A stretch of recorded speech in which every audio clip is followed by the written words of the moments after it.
Hello, this is Andrew Petersen, and welcome again to G'day Sharm el Sheikh at COP27.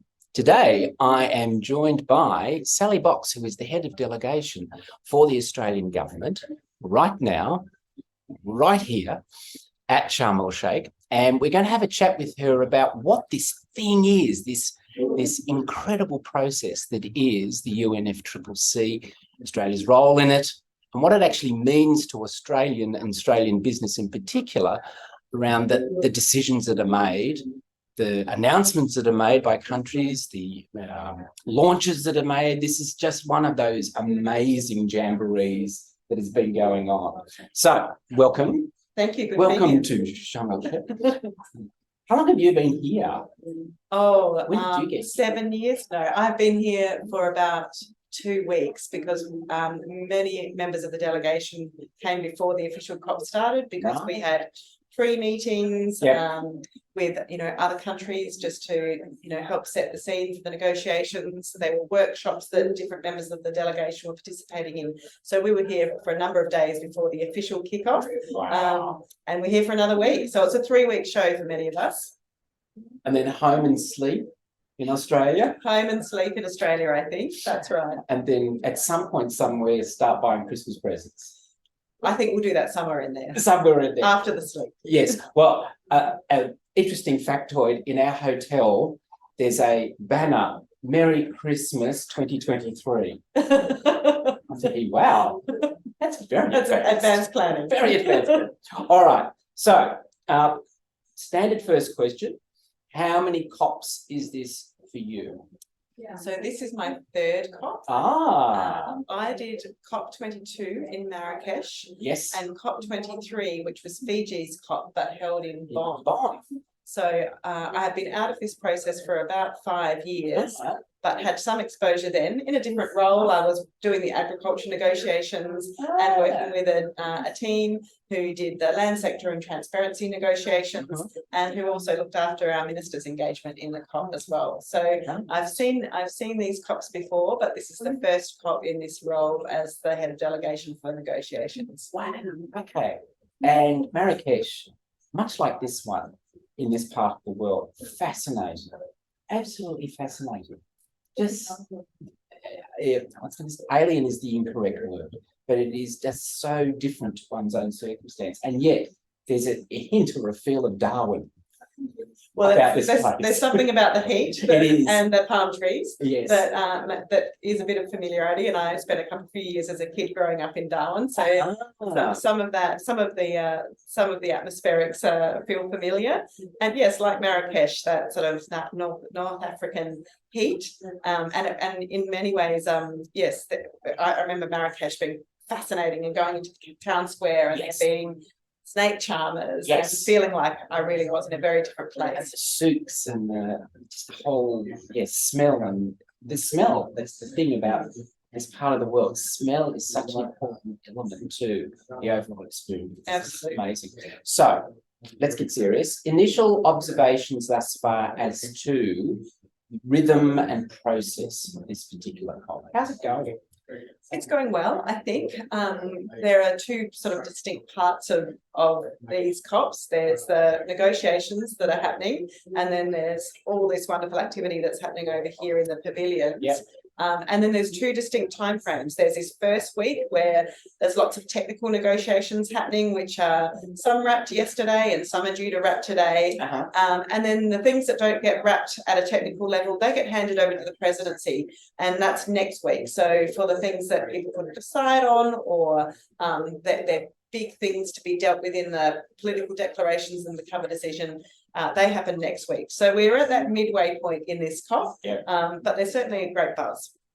Very much so. And having been to 18 of these, which is sadly tragic on my part, there's the usual rhythm isn't here in this one, to the extent that, and I know that I'm over stereotyping what goes on at these, but there is a point in the first week where G77 in China get a little cranky and they threaten to leave.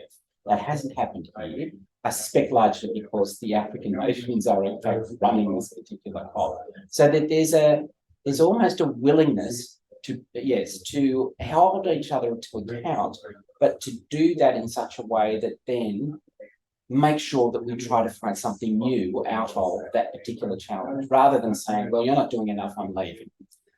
Is that right, or am I just getting that? I think that's right. No, there's definitely everyone's at the table and engaging and being constructive. There's definitely expectations of this COP as Africa's COP, that it's a COP about adaptation, it's a COP about implementation.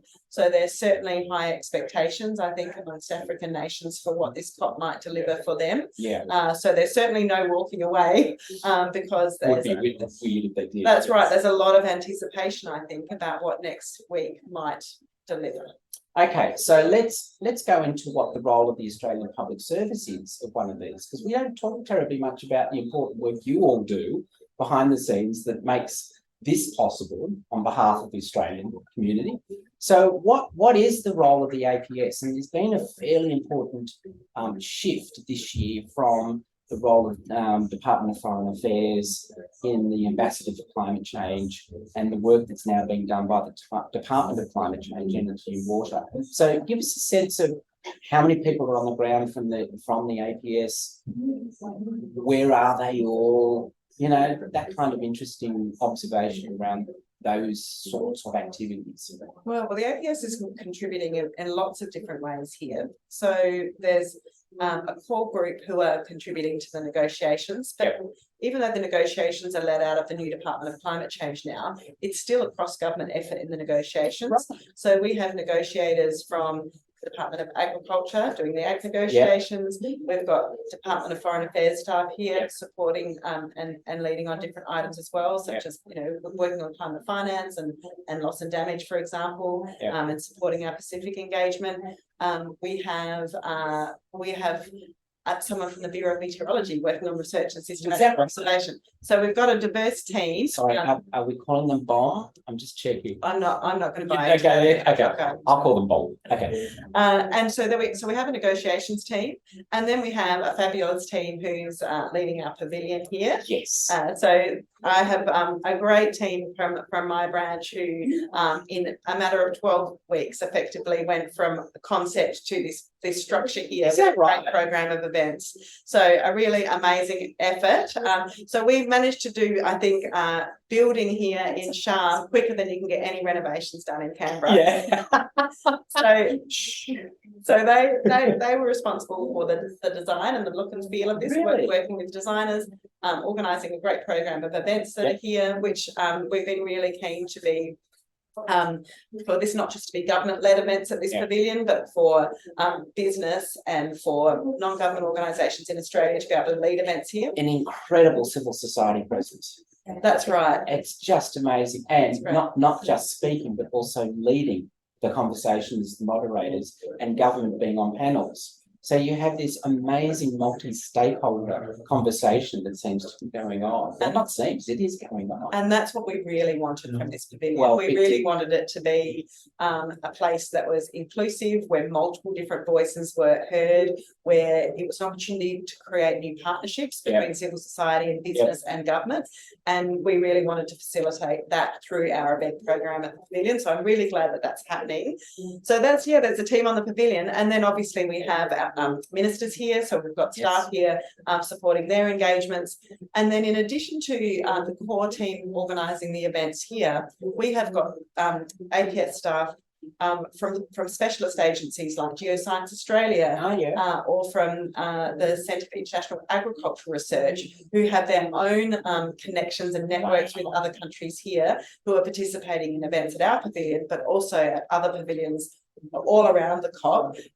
Creating new partnerships with other agencies from across the world and sharing Australia's story with the world as well. So it's a diverse APS presence here. Yeah, well, it's so encouraging to hear, because the issue is always pervasive and it is cross-cutting, and to just know that the government has that covered, as it were, in terms of, well, where are the pressure points that need to be dealt with and the policy impacts associated with that right across our economy and society is quite an interesting observation to hear. In the past, we've had different types of representation of these things, but just to see and feel that kind of presence this time, very much as an Australian and as part of the Australian business community on ground, is being quite dramatic in the number of people here and the willingness just to talk. Just really, and because in the past there's obviously been challenges in relation to numbers and therefore people can't be available. But this time, nothing's been too hard. So it's been quite an interesting and different feel as a result of that. So what do you think is the importance of the role of the pavilion in communicating with the government and, for that matter, Australia's engagement on this issue? So I think the pavilion serves a few different purposes.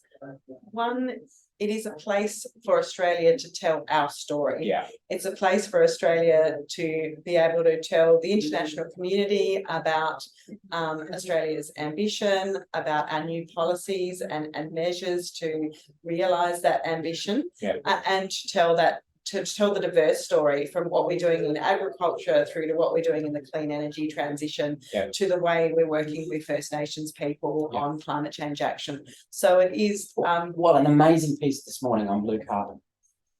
Just amazing. So we do have such a diverse range of activities, and so it is an opportunity to showcase that diversity and tell that story. The other really important thing I think about the pavilion is they are hubs, they are meeting points, and they serve, I think, two purposes. One is it's a place for Australian stakeholders who are here at COP to come and meet each other. And to get the best coffee at the conference. So it's often we find that Australians are making new connections with each other all the way here at Sharm. Because they meet at the pavilion. So I think that's fantastic. But also, if someone from another country has got an interest in, for example, Australia's efforts in green hydrogen or what Australia is doing on blue carbon, they can rock up here, they can speak to the amazing people behind the machine who are policy officers in my team, not professional baristas, and make those connections. So I think it's a place for connection and a place for storytelling. Talk about value add as a barista. Absolutely. That better not get back to Australia, because then every private barista is going to be expected to know something about climate change. I know. Well, we thought we'd do it the other way around. A little bit of extra barista training before they came. But yes, their day job are policy officers in the Department of Climate Change. Just awesome. I think that should be shouted from the rooftops for every other delegation to know. That's how you get not just good coffee, but a great baristas that draw so many people in for the benefit of everybody. The line here for coffee never goes less than about 20 to 30 people at any given time. In fact, it has started to develop a type of boomerang shape out of the pavilion out into the public arena. That's how impressive it is, and it doesn't stop except when they shut it off at 12 o'clock or 1 o'clock. We need to give them a little break every now and then. Hydration is key. But I hear there's actually an Australian COP27 coffee hashtag which is trending on we didn't even start it. Well, I started another one which was, I'm calling this OzPav. OzPav. Well, what we are thinking is a pavilion wrap party. We need to find someone who can bake us some pavlovas so that we can have a pav at the pav wrap party. I'm not sure. We haven't quite figured out the Egyptian catering yet as to whether or not we'll be able to realise that idea. We might have to park that for maybe 2026. All right. So again, that'll be a little more serious in relation to the negotiations, and I'm not asking for insights as to what they are, but a sense of the change in relation to negotiations over the years. So there's been a lot of conversation about the role of the private sector, the engagement of civil society in that negotiation process. We've seen the manifestation of the informal that turned into something about a subsector of informal as well. Just a sense of that, not the logistics as such, but the way in which it's morphed over the years, and certainly even since Marrakesh, and why that's happened and what it's delivering in terms of better outcomes for processes in this particular challenging negotiation. Yeah, I think sometimes these negotiations can be quite impenetrable. Because any multilateral system establishes its own language. You just hit on it there with informals and then informals. So I think all of these processes develop this sort of shorthand, and then it can be very difficult for people to access. Even newcomers in government, find it takes a while to sort of get into the language. The guidebook must be horrendous. So I can only imagine what it's like for someone coming here from business or civil society for the first time and trying to navigate the 100 or so negotiating items that are on there. But I do think the opening up of the negotiations to observers and to business and civil society to listen, to watch and to follow is so important, because I think having that sort of scrutiny and accountability from society more generally is really important, because it does two things. You have the opportunity to ask questions of the process. What's going on here? What does this mean, and how does it impact me? Which then, of course, governments then have to think about it in a more holistic way. And also we need to be able to explain to the outside world why this is important and what it all means, and the decisions that the logic of the decision that was ultimately that's right. So whether it's on markets or whether it's on the engagement of First Nations people, these are not these decisions that are taken here have real world impacts, and so opening up this process to the people who are going to be affected by the decisions here is really important, so they can influence them in a direction that helps move the world to low emissions and resilient future as quickly as humanly possible. And with that, and it's a cheeky question, do you see areas of improvement for the process? So I definitely, having dipped out of it for 5 years and come back in, I've seen the biggest change that I've seen. Well, obviously the Paris Rule Book was agreed since since I came back in. So there's, I'll say that sometimes when you're involved in these processes from year to year, improvement can feel very incremental. Molasses like. Because there's, close to 200 parties who have to agree. Exactly. But when you step away for a few years and then come back in and you see, wow, well, in that time when I stepped out and was the Threatened Species Commissioner, we've agreed this Paris Rule Book, and that wasn't that wasn't a thing when I was at Marrakesh. That we were just at the beginning of that journey. So and we have a new enhanced transparency framework now for parties to report and to be accountable. We have the rules for markets. Now there's a lot of technical detail that still needs to be worked out, but we have these fundamental things in place now to help us implement Paris that 5 years ago we didn't. So it's important to have a look at that, to step back a little bit and see that while it can move slowly from year to year, it does move, and it moves in a positive direction. But the other big thing that I've noticed is just the difference between, say, Marrakesh and Sharm is just how big this action agenda outside of the negotiations has grown. We certainly didn't have a pavilion now. We didn't have a pavilion in Marrakesh, but not a lot of countries did. No. And now it's such an important part of these COPs, and that's another really important way that civil society and business engage here. This is the time of the year where the world comes together. Now they come together because we have negotiations, but now they come together for so much more. This is a catalyst for everybody to come together, develop new partnerships, think about the way forward, share ideas, get excited about the year ahead and move forward. So I think the convening power of the UNFCCC is a very powerful thing. And so a lot has grown around that core of negotiations in the time that I've been a witness to this process. I totally agree. The number of bilaterals as between government and business alone in the last couple of days, just in our involvement with the World Business Council, that they've been taking meetings with Germany. They've been brokering meetings between Tanzania and France, and how business needs to play a role in helping electrification in Tanzania. And so you have this really fascinating emerging role of business and finance, to a certain extent, to be the implementer of the implementation goal. And that is, it's heartening to see, because, no government can do this alone, let alone a process like this. It has to have that full force of non-state actors playing a role. And that's the last question. What do you think is the future of the non-state actor, the observer, the non-party in this kind of fora? So I think it's two things. It is to be a witness to the negotiations. Yep. And to continue to push governments on the things that are important to them, and to hold governments to account through the negotiations process as we develop this huge ambition and accountability framework that is Paris, and as we go through the next cycles of ambition and review. And then I think it is to come and be here and to forge those partnerships and build new links between business and civil society and governments, that this kind of, I guess, pressure cooker of a COP creates this opportunity to do so. So I think it's in both of those ways. Business and civil society have such a huge role in these annual conferences of the parties.